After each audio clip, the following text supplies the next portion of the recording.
लगभग 6 साल पहले 15 जून 2015 मध्य रात्रि के लगभग 12 बजे पुरी के जगन्नाथ मंदिर में एक अद्भुत घटना घटित हुई। इस घटना ने सभी इतिहासकारों को यह देखने के लिए उत्सुक कर दिया कि भारत के छोटे से शहर में ये क्या हो रहा है। न केवल मंदिर परिसर में बल्कि पूरे शहर में बिजली चली गई। आखिर क्यों? क्योंकि जगन्नाथ मंदिर की मुख्य प्रतिमा से श्री हरि कृष्ण का दिल निकालकर किसी दूसरी प्रतिमा में लगा दिया गया था।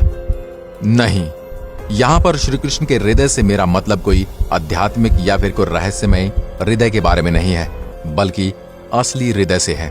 श्री कृष्ण का असली हृदय वहां पर संग्रहित है, परंतु एक हृदय को उसके असली रूप में कैसे 5000 सालों तक संग्रहित करके रख सकते हैं? क्योंकि यह एक बहुत उन्नत और प्राचीन उपकरण है। यह हृदय मांसपेशियों से नहीं बना है। कुछ लोग कहते हैं कि ऊर्जा उत्पन्न कर सकता है। यह धड़कने लगता है। न केवल सूर्य की प्रकाश से यह ऊर्जा ले सकता है, बल्कि किसी भी प्रकार की रोशनी से यह ऊर्जा ले सकता है। इसी कारण पूरे शहर में बिजली चली गई थी। जो मनुष्य इस हृदय को स्पर्श करते हैं उन्हें हाथों में मोटे दस्ताने और आंखों पर पट्टियां पहननी पड़ती हैं ताकि उनकी आंखें इसके संपर्क में न आए। निसंदेह ये सुनने में थोड़ा अजीब लग रहा होगा, पर यह सच है। हम उन्नत प्राचीन उपकरणों के सबूतों पर भी नजर रख रहे हैं। सबसे पहले श्री कृष्ण जी के देह त्याग पर नजर डालते हैं, जो कि अपने आप में एक रहस्य है। बहुत से लोग इस बारे में नहीं जानते होंगे, परंतु प्राचीन सूत्रों में उनकी मृत्यु का उल्लेख है। लगभग 5000 साल पहले श्री कृष्ण जी को एक शिकारी द्वारा जंगल में मार दिया गया था। यह एक दुर्घटना थी क्योंकि शिकारी हिरण को मारने की कोशिश कर रहा था। श्री कृष्ण जी की मृत्यु हो गई और उनका अंतिम संस्कार कर दिया गया। उनका शरीर धार्मिक तरीके से अंतिम संस्कार कर दिया गया।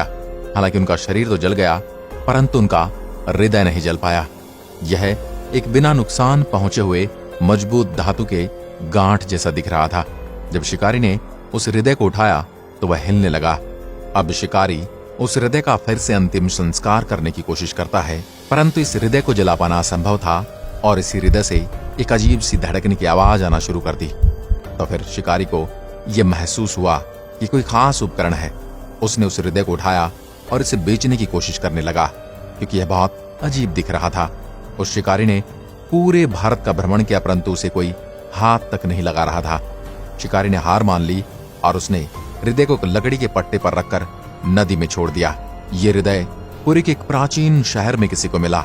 जब पुरी के राजा को यह पता चला कि श्री कृष्ण का हृदय है, तो उन्होंने एक प्रतिमा बनाकर उस हृदय को उसमें रखने का निर्णय लिया और इस हृदय को उस मूर्ति के अंदर स्थापित करने का भी निर्णय लिया, जो जगन्नाथपुरी में आज भी विराजमान है। इस हृदय को ब्रह्म पदार्थ या हृदय पदार्थ कहा जाता है, जिसका अर्थ है दैवीय पदार्थ। सबसे अद्भुत बात इस मूर्ति की यह है कि हिंदू देवी देवताओं की मूर्तियां तो किसी धातु की होती हैं या फिर किसी पत्थर या चट्टान की बनाई हुई होती हैं, लेकिन ये लकड़ी की बनी है। इस अद्भुत मूर्ति का लकड़ी का होने के पीछे कारण यह है कि भगवान कृष्ण का जगन्नाथपुरी में हृदय बिजली के करंट की तरह काम करता है। धातुएं बिजली की सुचालक होती हैं तो करंट लग सकता है, और लकड़ी कुचालक होने के कारण करंट नहीं लगता। जगन्नाथ का अर्थ है पूरे ब्रह्मांड का स्वामी। इस मूर्ति का एक और अद्भुत तथ्य यह है कि यहाँ के पुजारी को हर 12 वर्ष बाद इस मूर्ति को हटाकर इसकी जगह पर नई लकड़ी की मूर्ति बनानी पड़ती है। इसके पीछे भी रोचक तथ्य यह है कि भगवान जगन्नाथ का हृदय इस लकड़ी को अपने तेज से धीरे धीरे खंडित कर देता है।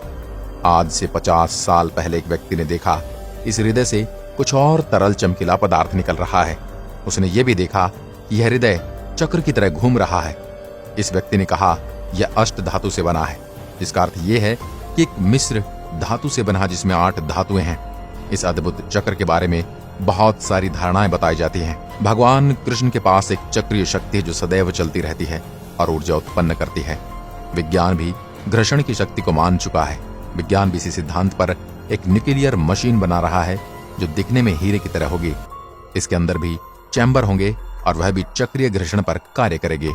जगन्नाथपुरी के मंदिर के संचालक कहते हैं कि वे जब इस मूर्ति को हटाते हैं तो वह पूरी तरह से वहां पर अंधेरा कर देते हैं।